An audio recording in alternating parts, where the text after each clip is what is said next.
Shopify grows your business no matter how far or big you grow.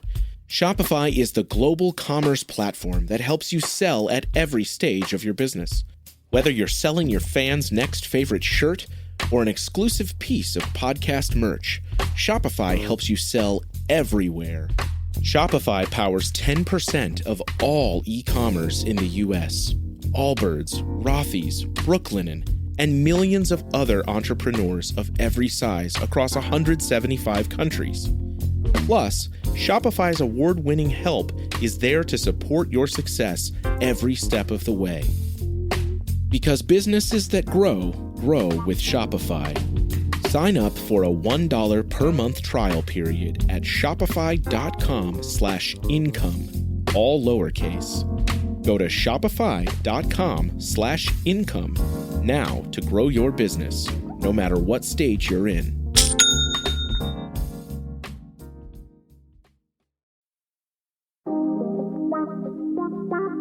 As a child of the 80s and 90s, Lauren Fleshman was one of the first generation of women athletes to benefit from a piece of legislation called Title IX. Signed into law in 1972, Title IX expanded on the 14th Amendment, or the Civil Rights Act. It declared that no one could be discriminated against for participating in activities that received federal funds based on sex. While the promise of equality in sports is codified into law, the reality of high-level sports for female athletes is rarely equal, even 50 years later. And Lauren Fleshman is here to tell us why. Lauren is one of the most decorated American distance runners of all time, having won 5 NCAA championships at Stanford and 2 national championships as a professional. Her writing has appeared in the New York Times and Runner's World. She is the brand strategy advisor for Oiselle, a fitness apparel company for women, and she is the co-founder of Picky Bars, a natural food company. In her new book, Good for a Girl, Lauren shares an intimate look at what it took to become a champion in an industry designed and funded by men, and how she nearly destroyed her own body and career. It is so gripping that it reads like fiction.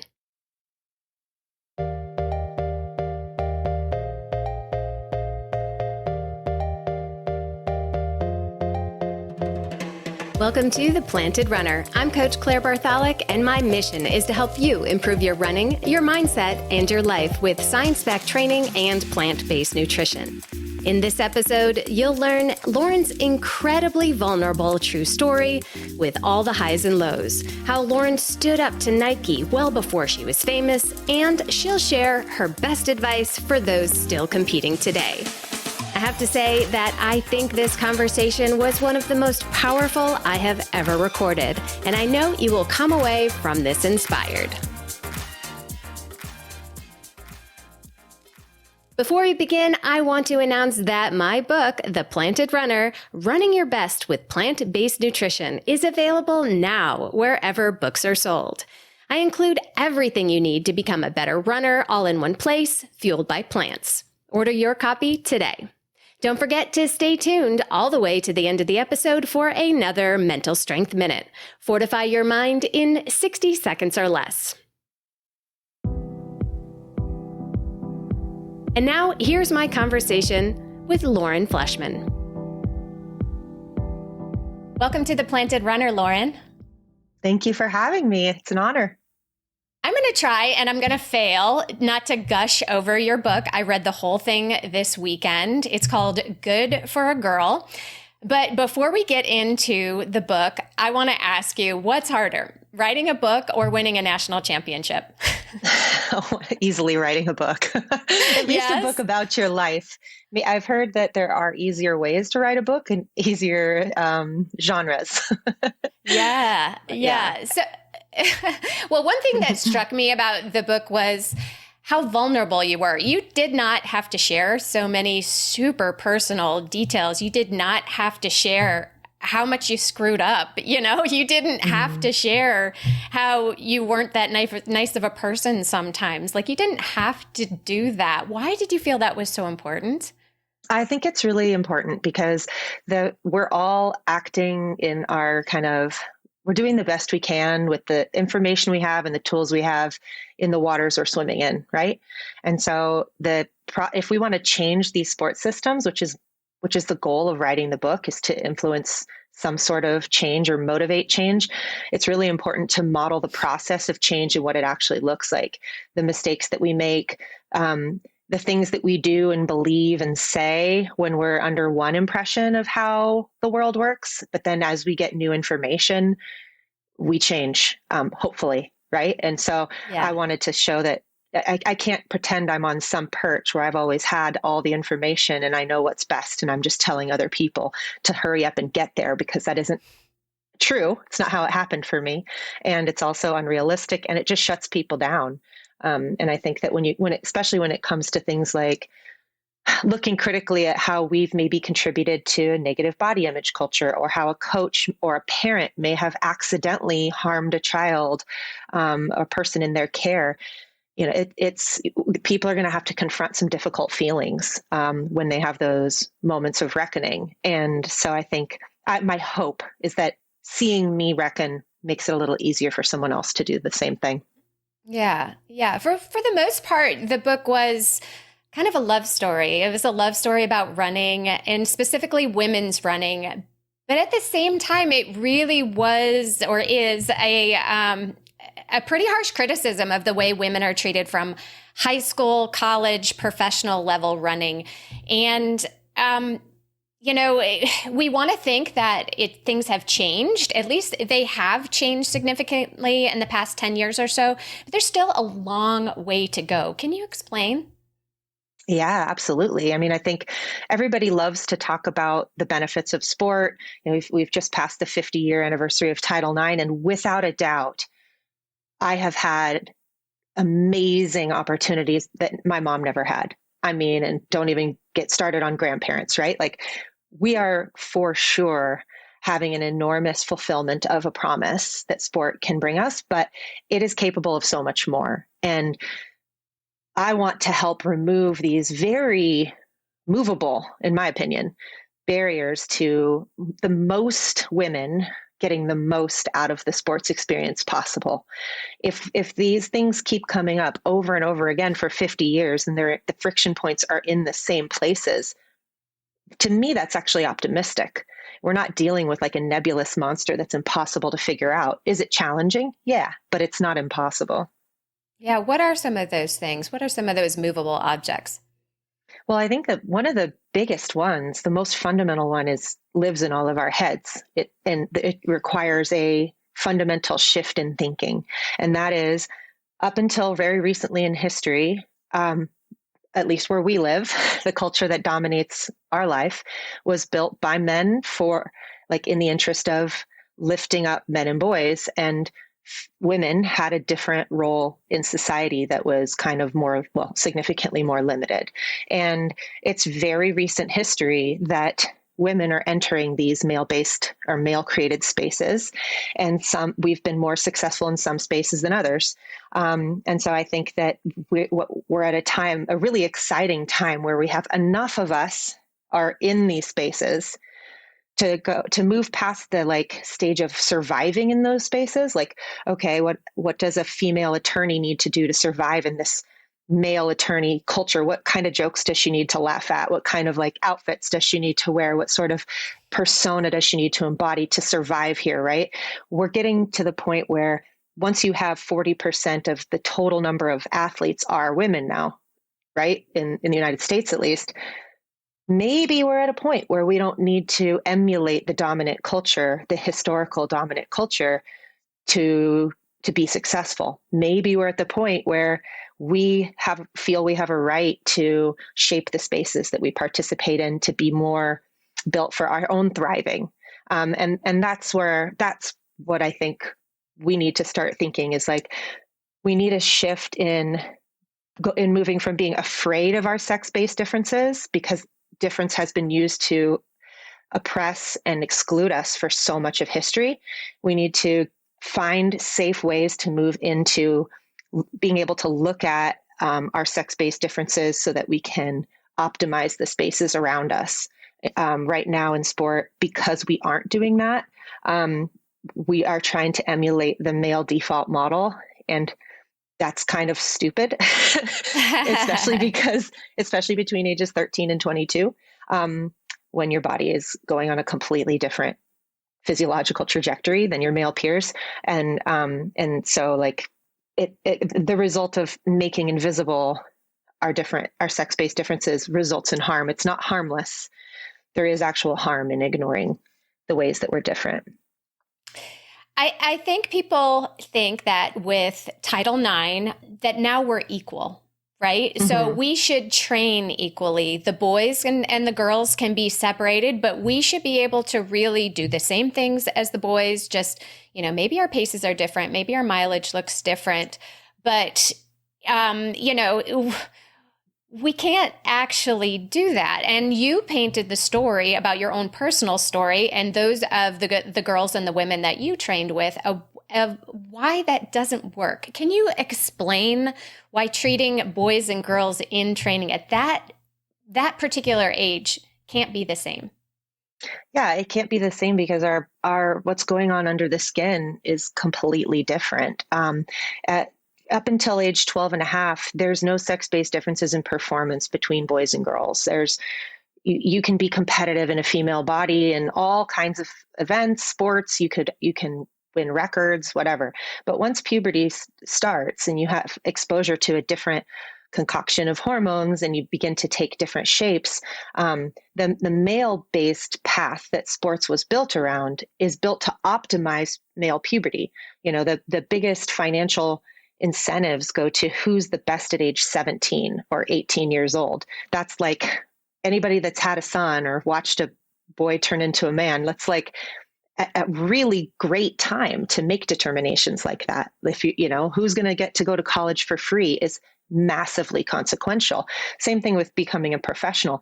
A 21 or 22-year-old male body is still on its upward trajectory where testosterone is and androgen exposure is shaping them into a particular like projected improvement curve, right? And so 21, 22 is when it determines if you're going to have a pro career or not.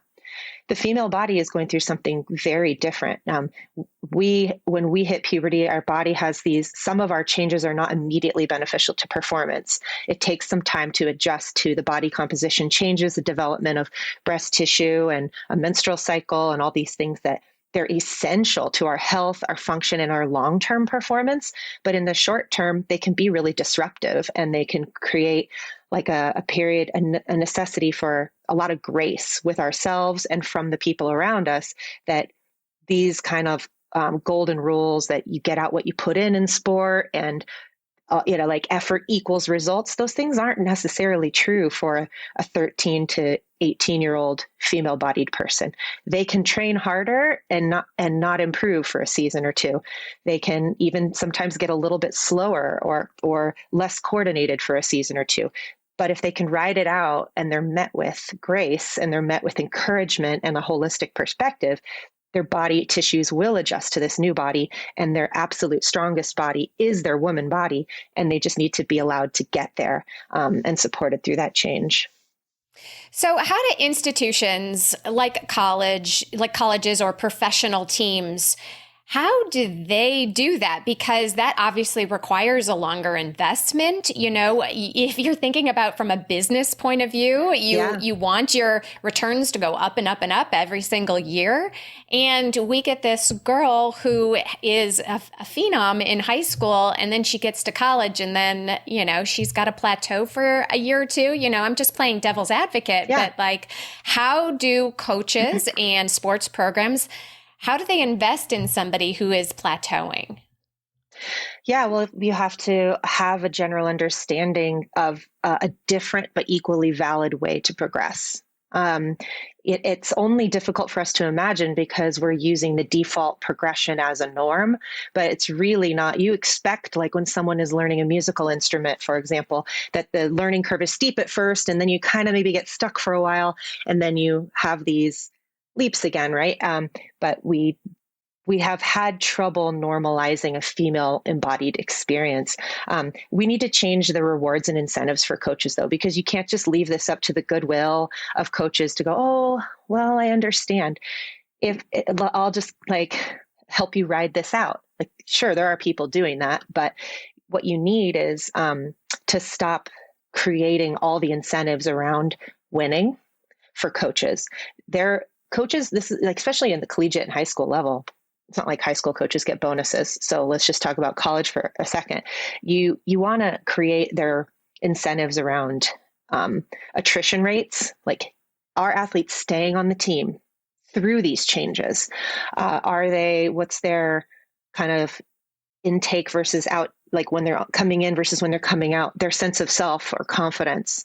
That sport should be built, those are the things we talk about. Sport participation should be building confidence, building strength, all these things. There are other ways to measure it besides conference titles, NCAA ranking, but those are the things coaches get incentivized towards. And then when you do that, if you have an athlete who's maybe their body composition has changed, they're going through a period of maybe a little bit softer body than they had a few years ago. And that's super common in those early peak fertile adolescent years, to carry some extra softness.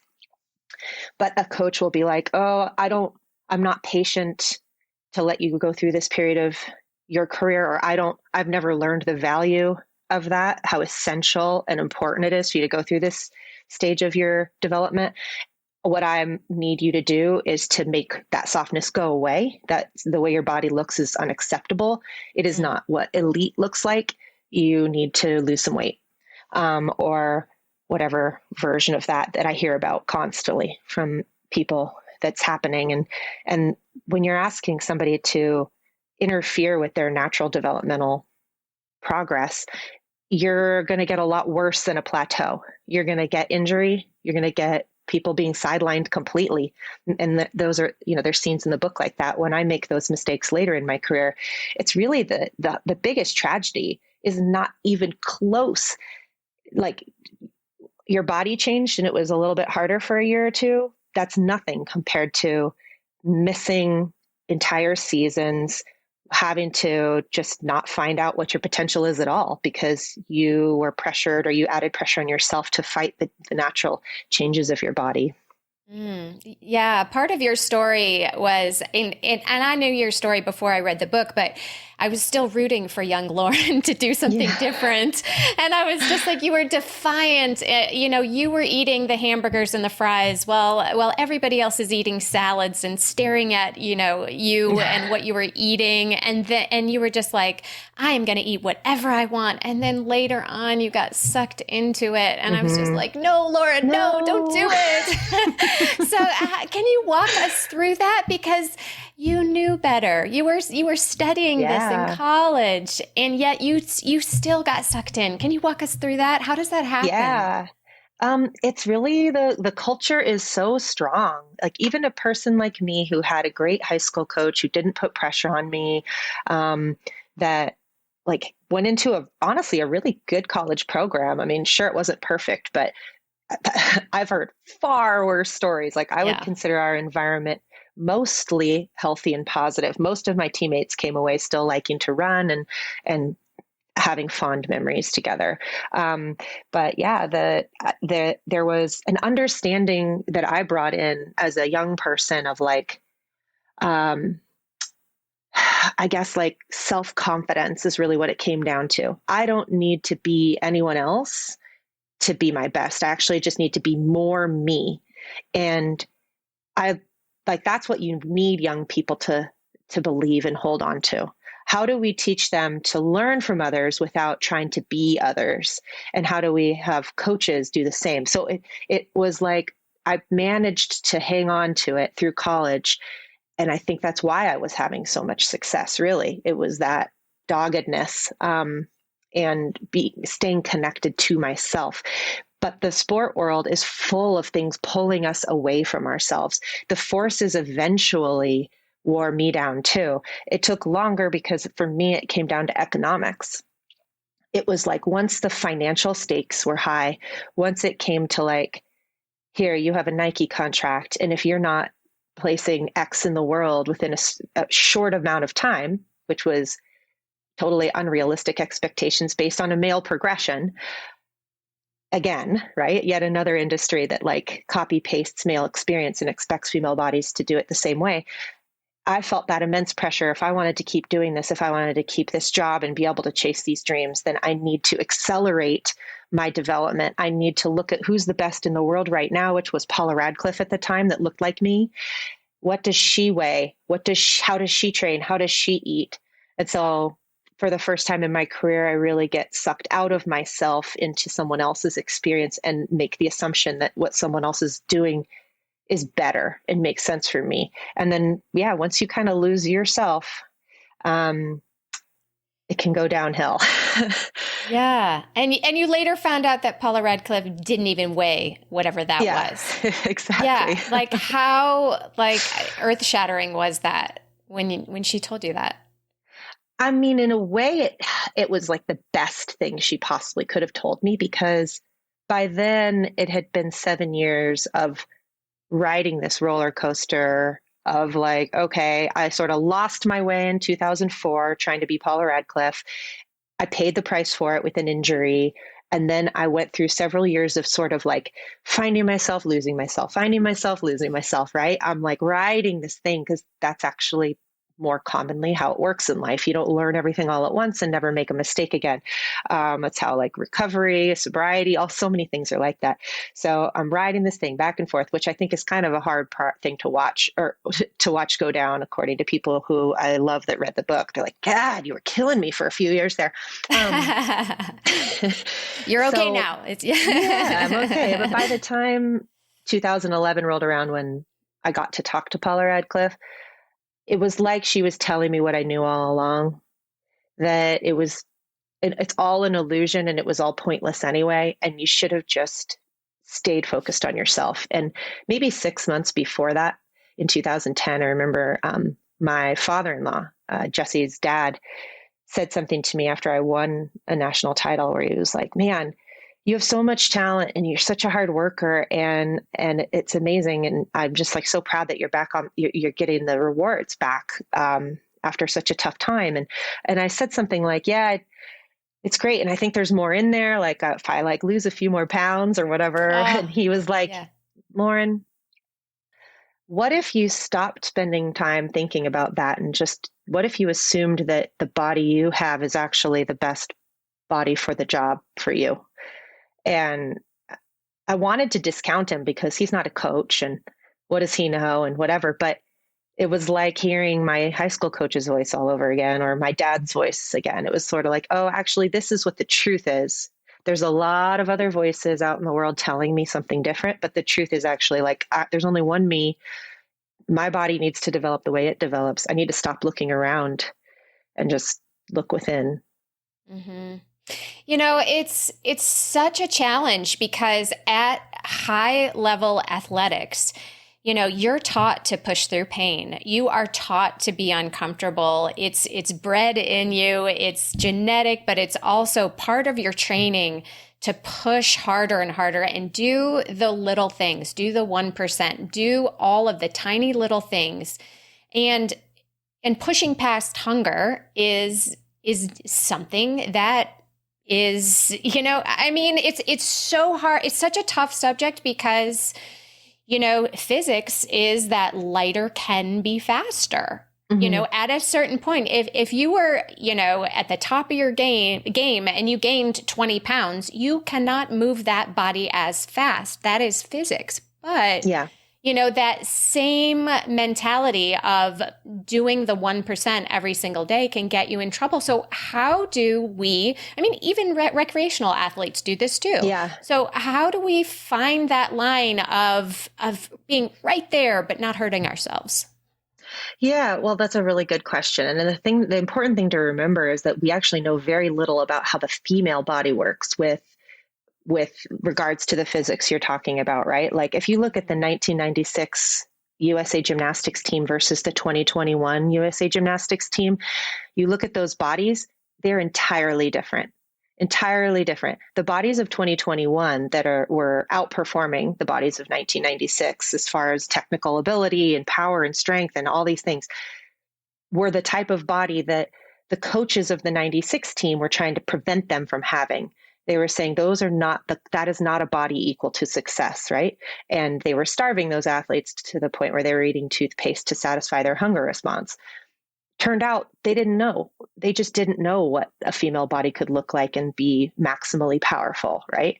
And you look at tennis and Serena Williams and how many people criticized her body when she was getting started. And you hear these things like, imagine if she's really good. Imagine if she lost weight.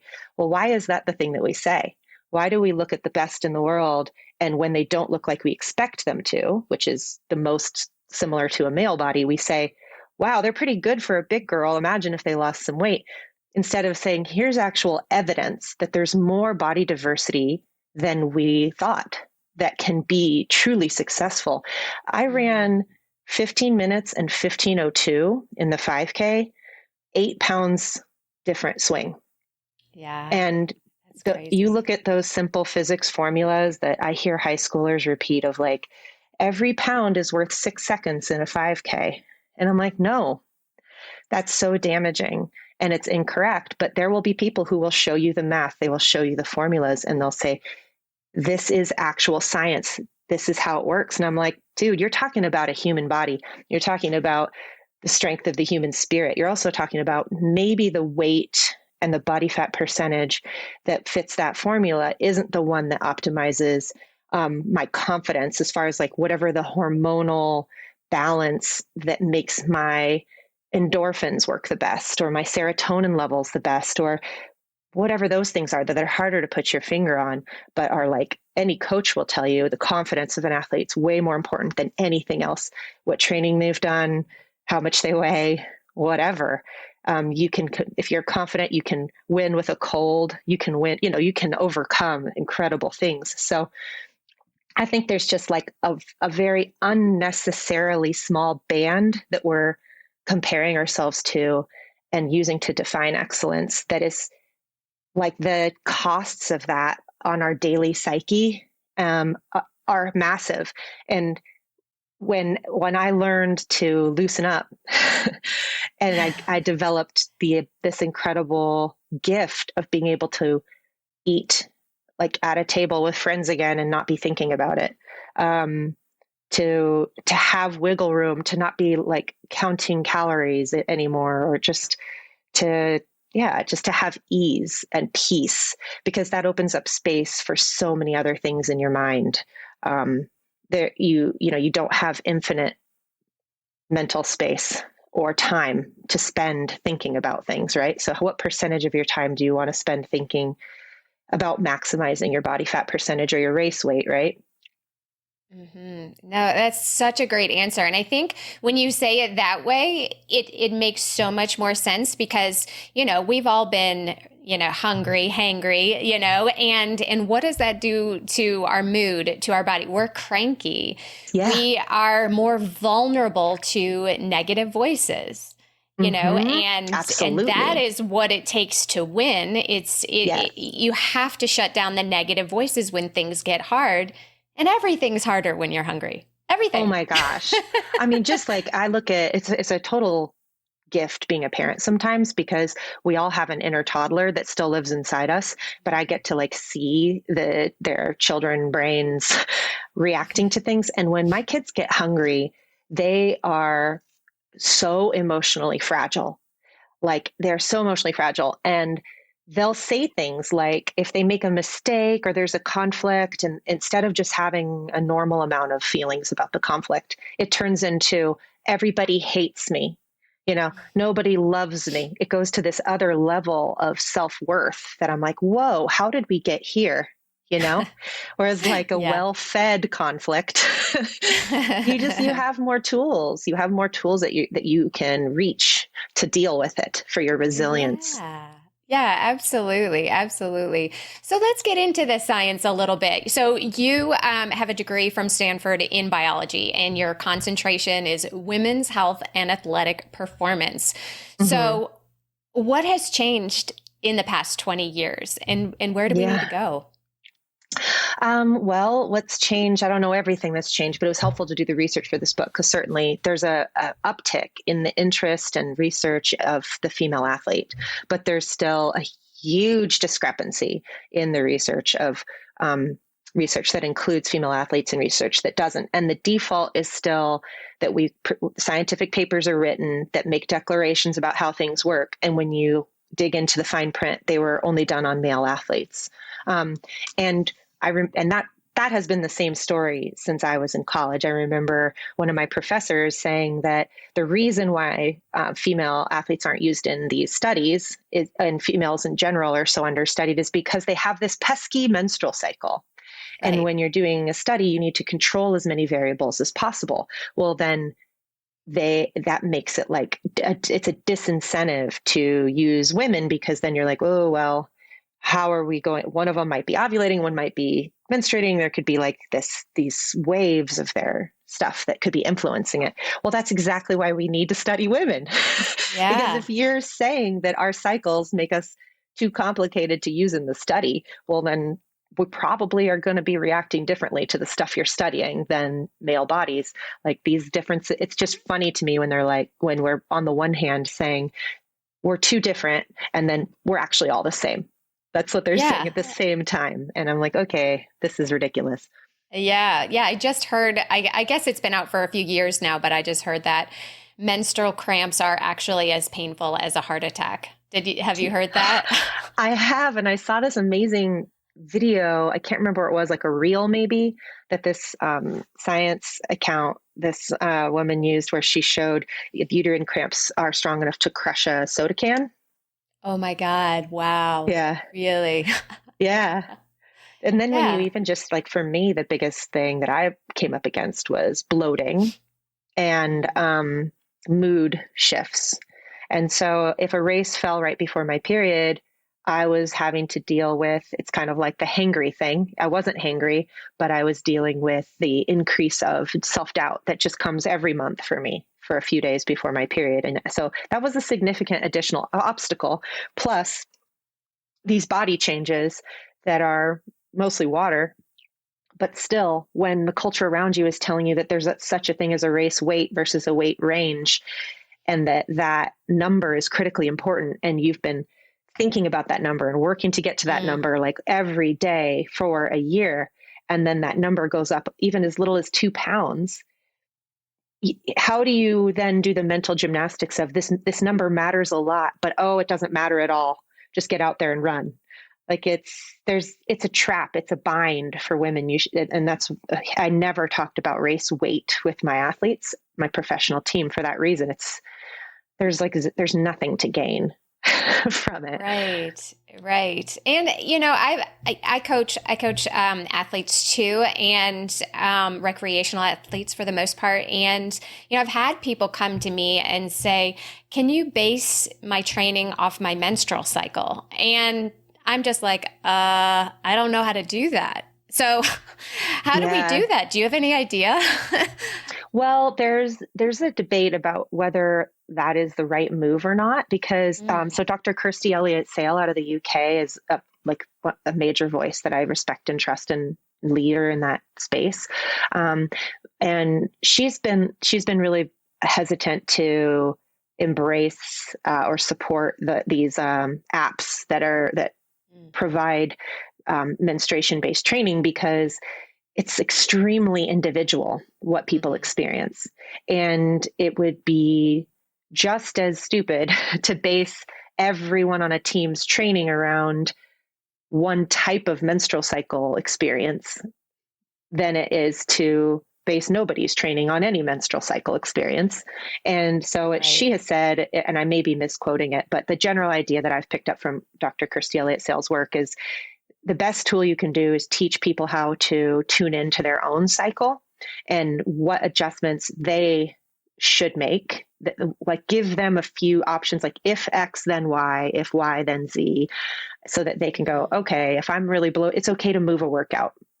It's okay to I'm going to be hungrier. I'm going to have like a lot of sugar cravings, and those actually make me feel more bloated and more inflamed when I'm training. So learning, like I've never had those kind of cravings, but I know some people do. So just teaching them how to work with their own cycle. And then I don't believe in writing an entire trainings. I never did it, but it also could be that it's just too hard. But I definitely had some athletes that I knew, like when they were premenstrual, it was not the time to give them a really hard session, and I just wouldn't. And then other athletes, it was totally fine. So I would do it. Sports stars. They're like superheroes. But they're actually real. Which is why we've made a podcast about them. You see, they've all got a story. But too many of these stories were cut short. Kobe Bryant, Payne Stewart, Flojo, Phil Hughes, Justin Fashanu. We're writing episodes about all of them. And sadly, many more. Death of a Sports Star, a new series from Crowd Network.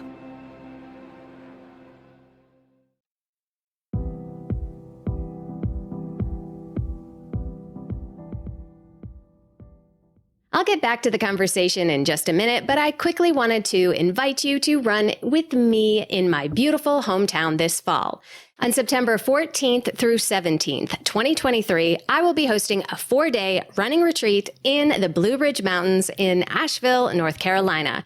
We will be staying in luxury cabins right on the French Broad River, where we can run right out the door. You'll get run coaching, strength training classes, guest lectures, and more. And of course, it will feature amazing plant-based food and a little nightlife as well. I've led many of these retreats over the years, and I'm so excited to be hosting this one in my backyard. Spaces are very limited, and it's first come, first serve. So sign up today at theplantedrunner.com/retreat. I'll be offering early bird pricing until March 1st, 2023, so be sure to take advantage of that as soon as you can. I can't wait to run with you this September.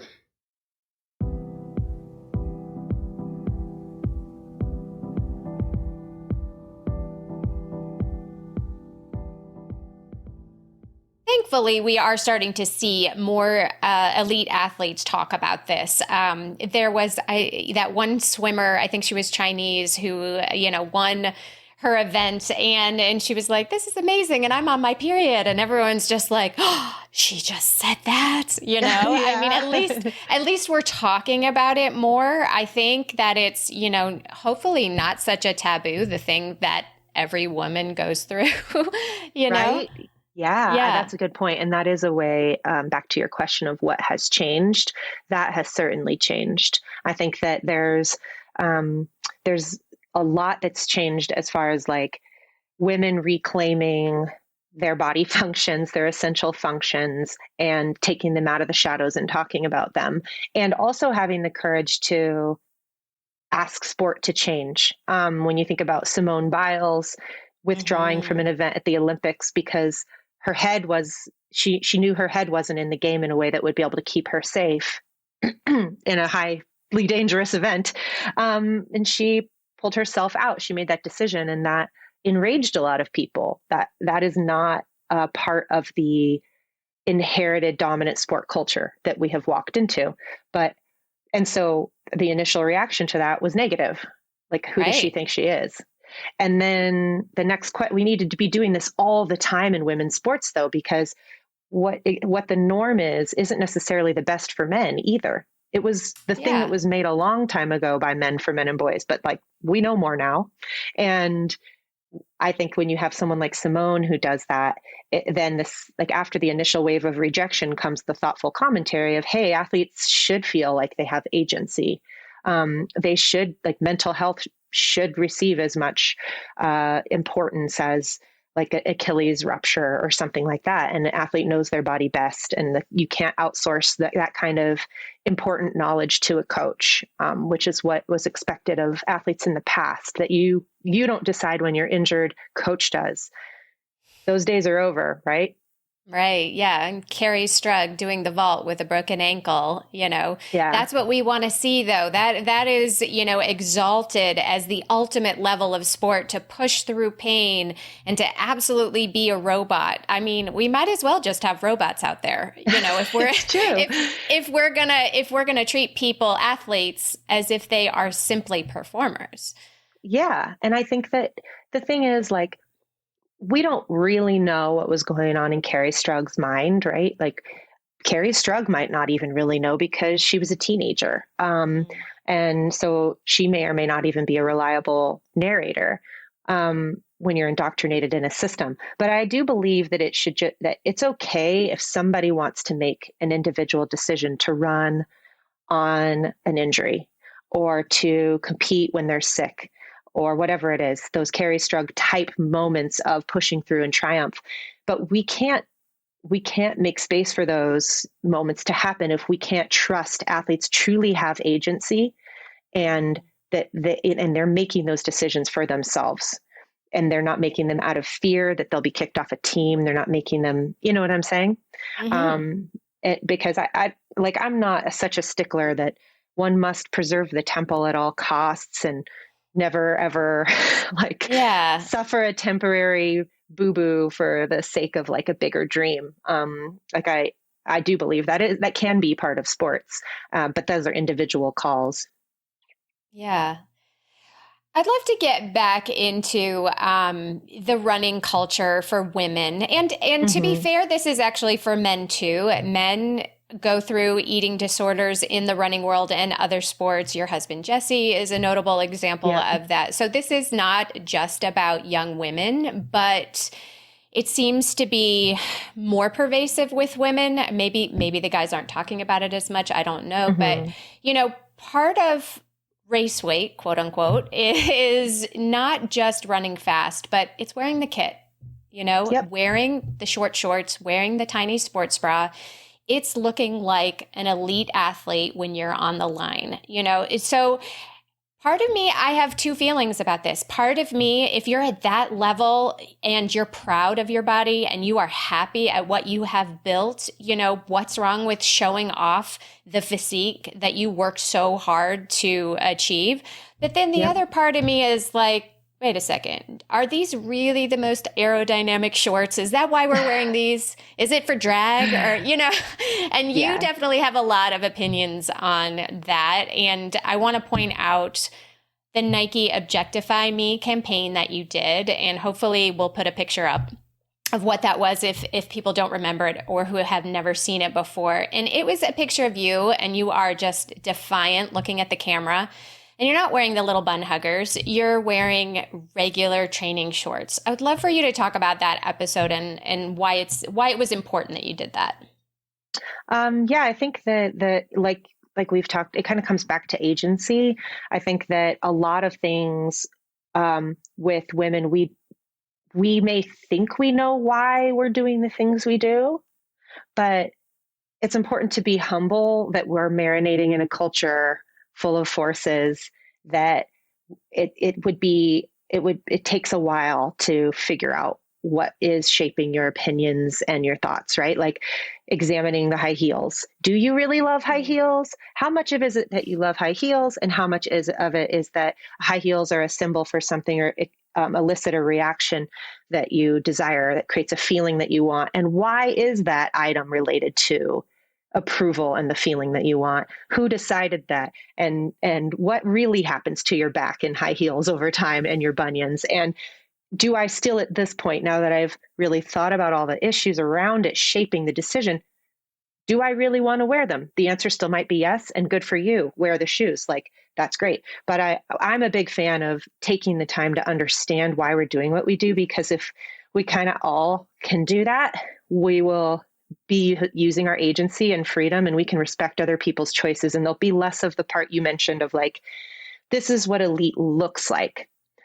Elite will look like a lot of different things if people are making their decisions from a point of agency.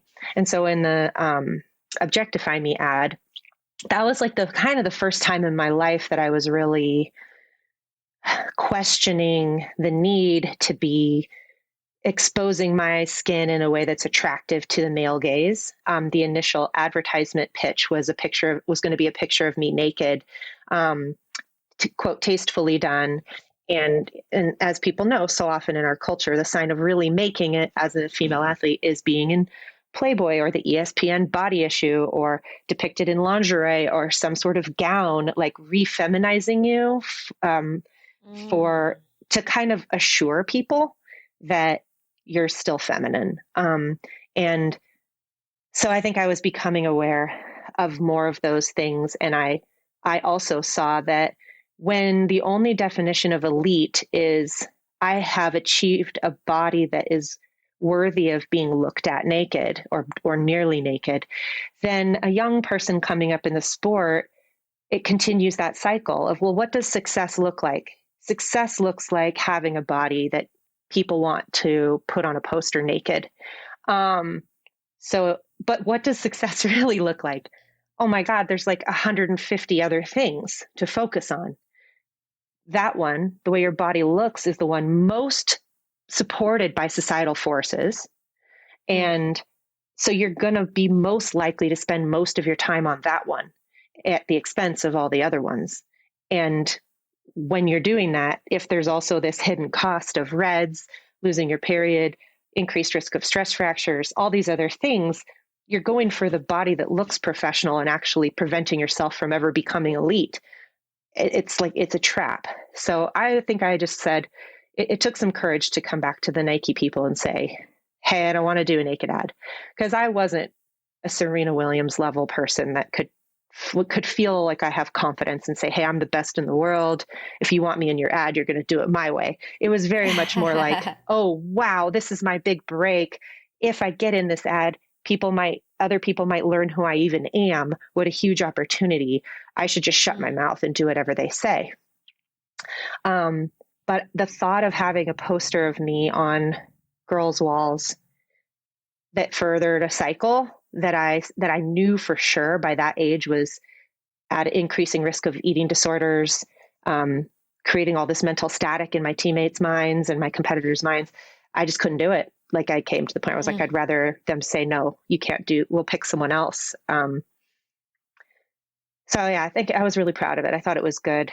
It embodies some different qualities that I think are more universal.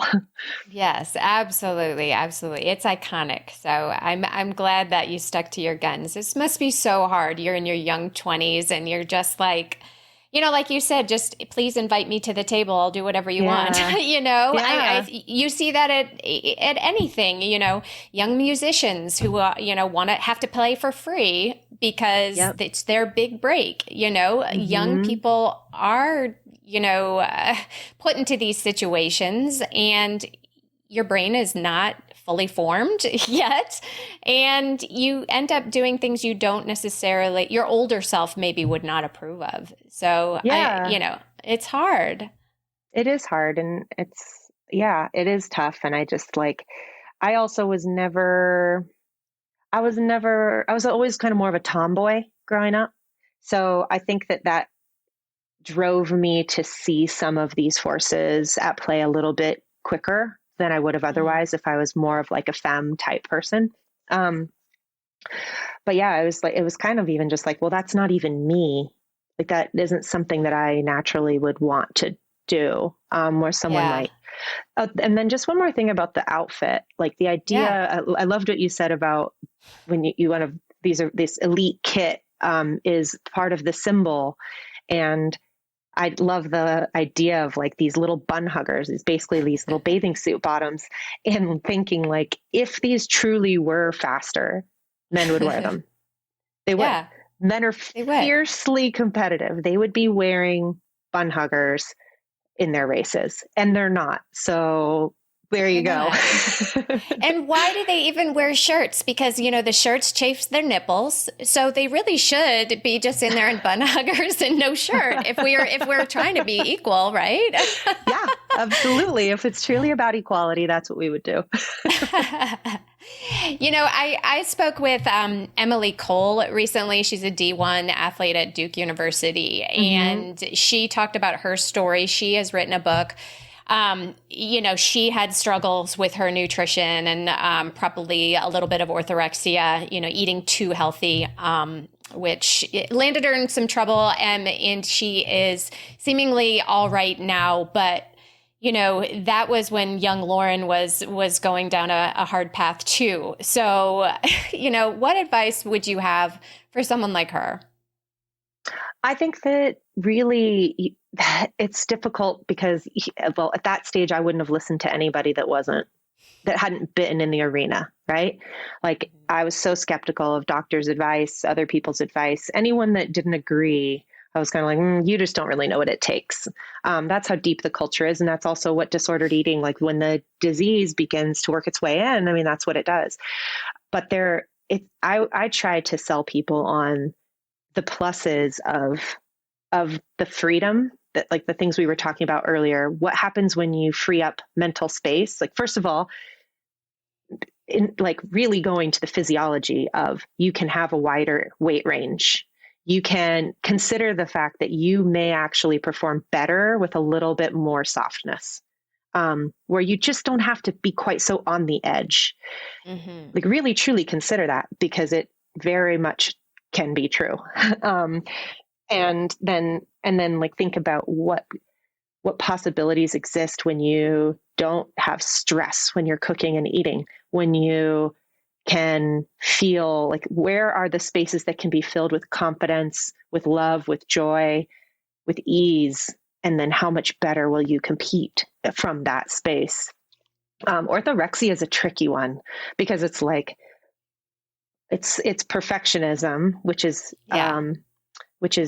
heralded and advantageous in certain ways in sport. And then, you're learning over time, in which categories is this helping me and in which categories is this harming me. And food, like if someone tells you sweets are bad, then it's difficult to go to that headspace of nuance of like, well, if sweets are bad, why would some of them be good at all? You should have none of them. Mm-hmm. Right? Like, why Right. is there a place for some of anything that's not optimal if you're trying to optimize yourself? And yeah, that is like where you have to kind of say, not like releasing the grip. That is no way to live. To be in a tight gripped space is harming you. Yeah, because that's when you break. When you're that gripped, that's when you break. That's true. Slightly on a tangent here, she's written a book, and because the whole name, image, and likeness ruling allows college athletes to be able to profit for the first time. I'm just curious what you think about that, and what you would have done if that was the case when you were in college. Oh gosh, I don't know. I'm glad it wasn't the case when I was in college, but I'm also glad. Really? I do believe that economically it makes no sense for the NCAA to make all the money on athletes and force them into amateur status. Like, from a philosophical perspective, I agree with the idea of name, image, and likeness, but it's a dangerous tool. It's like giving a toddler a container of spray paint. It's like this culture is messed up especially when it comes to the objectification of women and the strength of the male gaze in shaping how we move through the world. Like, in a female body, you learn early to see yourself always with this double gaze, how you view your experience and how he or him or person in power views what you're doing. And that, you think about how powerful that is in shaping your life. And that is the name, image, and likeness thing. Is like, the fact is, the majority of companies at an executive level, the people making decisions are men. The male gaze is still the most powerful tool in determining who's valuable and who's not. And sexualization of the female athlete is still the most, I guess, like highly sought after thing an athlete can offer. And we already know that the athletes getting the most money are the ones deemed conventionally attractive to the cisgender, heterosexual, white male gaze. And then if you're only 18 and you have money on the line now to be presenting a particular way on your social media, I mean, living your life to present to others is exhausting, and you get one life. And do you want to spend it living, presenting to other people? I mean, when you go back at 30 and you look at your Instagram feed, if it exists anymore, from your 20s, and your pictures are all curated for your name, image, likeness sponsors, and you're having to like femme yourself out to do it, I don't know. I think it adds a lot of pressure. I think it is probably contributing to the mental health crisis in athletes and the disproportionate amount of girls that are dealing with that. But I don't know what you do about it. You can't like make companies value other qualities. Right. That's a super tough thing to think about because, obviously an athlete should have agency, should be able to profit off of their own accomplishments. But, what do you do when you're so young and, think that you know everything? Because at 18, you know everything, right? Yeah.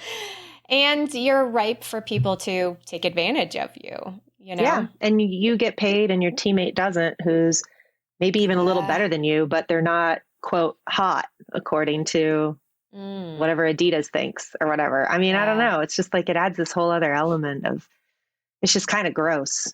And of course, like attractiveness impacts marketability in male athletes too, but you don't have to look far in the marketing of men to see that like plenty of not hot guys get paid lots of money and men will pick, like they'll take a quality of an athlete, like, being, I don't know, surly on the tennis court, and they'll turn that into like a marketable trait.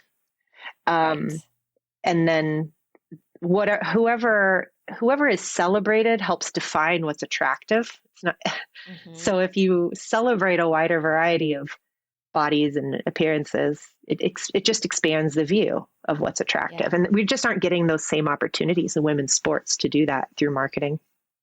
Yeah, hopefully things are changing. And, I think talking about it openly is the first place to start. Absolutely. Absolutely. Yeah. So why should men read Good for a Girl?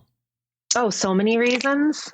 Tell me. Well, there's going to be some similarities. I think that the changes that a female athlete would want for the sport, a lot of them would benefit men too. When you think about something like parental leave was driven by the female bodied need to take parental leave, but then those rights have been expanded to men in a lot of industries, not globally, everywhere, but certainly like they now have in like structural support to bond with their infants that they wouldn't have had if women hadn't had this biological need that drove change.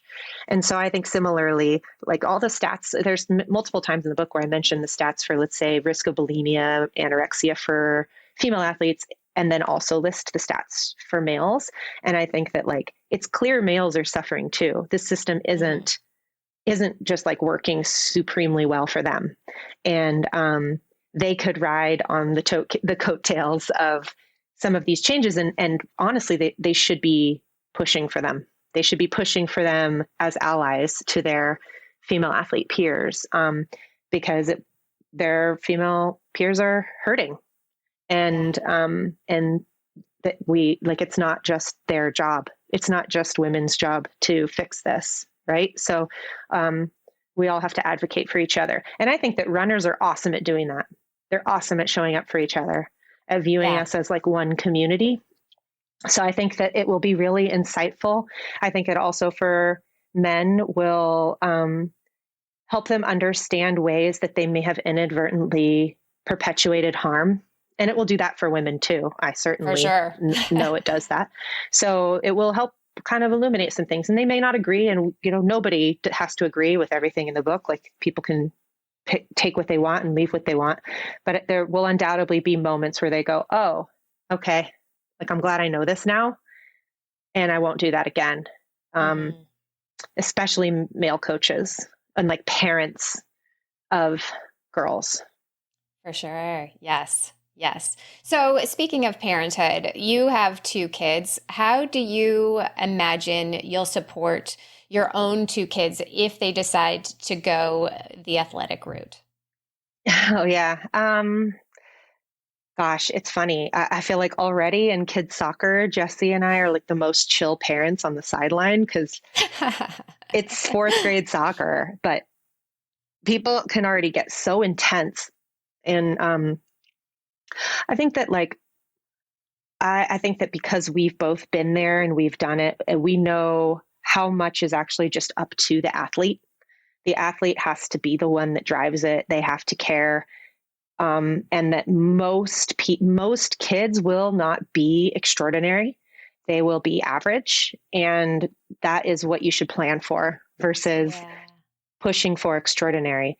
Because in the end, you can't push them to any lasting extraordinariness anyway. As soon as they leave your house, it's going to be up to them. And they'll have to be the determinant of their own thing. And Jesse and I were very independent. I mean, we did not have pushy parents. You can read about my dad in the book. He certainly was invested and influential to me, and I wanted his approval and praise, but I very much chose the sport I did. And it felt like my world, my career. And I appreciate that I had that. So I want to give that to my kids. I plan to just give them exposure to different things and see what they like, and then spend most of my energy encouraging the best things sport have to offer, like compassion and empathy and sportsmanship and skill building and confidence and fun and the athletic journey and drama and all those things. Like, that is what I want to I want to be on an athletic journey with them that doesn't have a predetermined destination. I love that. Fun is so underrated when it's at the highest levels. You think of just such seriousness and perfection, and what about fun? So I love that you brought that up too. Yeah. All right. Well, I think that is a perfect place to wrap this up, Lauren. So where can listeners connect with you? Well, my website is laurenfleshman.com, but the best place to find me is Fleshman Flyer on Instagram or Lauren Fleshman on Twitter. And my book can be found anywhere books are sold on January 10th and beyond. And I think I'll be putting out some things in the future about potential virtual events, talks, but I'd love to find a way to engage with high school teams, youth teams, college teams that is sustainable for me living in Bend, Oregon, and for people that do want to connect. So I think we'll just have to stay tuned on that. But thank you for having me on this podcast. The great questions and insights, and really appreciate the time. Absolutely. Thank you so much, Lauren, for coming. I have been a big fan for a long time, so this was really special for me too. And I really hope you can continue your advocacy work in this space, because there's a lot that can change. And, with somebody coming from your level, I think you have a powerful voice that more people need to hear. So I really appreciate it. Thank you. I appreciate it. And now it's time for the Mental Strength Minute. Fortify your mind in 60 seconds or less. Today's topic is the body scan. This is a classic mental strength technique that runners can use to not only distract you from negative thoughts, but to actually do something that can help you in the moment. You want to mentally scan your body, imagining perfect running form, and then putting it into practice. Start at the top of your head and make sure your eyes are looking straight ahead, not down. Moving to your shoulders, let them relax and let go of any tension. Your spine should be tall to allow your chest to inhale as much oxygen as possible. Your fingers should be held lightly with your elbows driving straight back. Your knees float forward as if they've been sprung by a slingshot by your powerful legs. Even your big toe helps you accelerate forward. Use the body scan for as long as you can keep focus on it, which should be enough to get you out of that rough spot.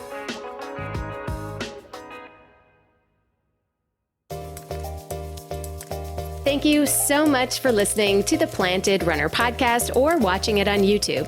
As silly as it might sound, the ability for me to make this show absolutely depends on the amount of listens, downloads, reviews on Apple Podcasts, and ratings on Spotify. So if you've already reviewed, thank you. If not, please take a moment after your run today to give it 5 stars. Have a great run today.